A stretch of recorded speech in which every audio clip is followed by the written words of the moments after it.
When we have somebody fall on an outstretched hand, when they fall onto it, that ulna is going to get stuck into abduction. That's going to impact wrist extension. It's going to impact radial deviation. It's going to impact supination. And we have to look at all of those. So we've shown different mobilizations to help out with wrist extension at the wrist. We've shown some mobilizations to help out with supination and pronation.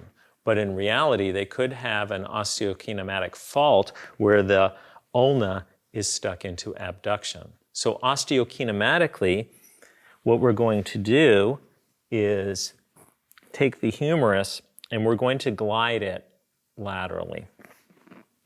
And so we're going to get into this position and we're going to see, do we feel a lateral glide?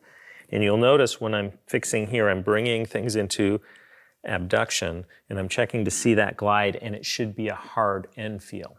When I go to check the medial glide, I notice not a whole lot going on. After we check the glide, if that's the hard end feel, what we want to do is create this adduction of the ulna. So one of the better ways to do it is to actually fix the radius and ulna in this position. Now you have to be careful of the ulnar nerve, but you get the web space of your hand just superior. Is that okay there? And I adduct, and see how I pivot my body this way. So I don't have the elbow in full extension. I have it a little bit off. And then I get to this position, and then I push the humerus into that lateral glide. So see the angle of my elbow here. So then I get into this position, and I push. And we look to see, sometimes you get a pop, sometimes you don't.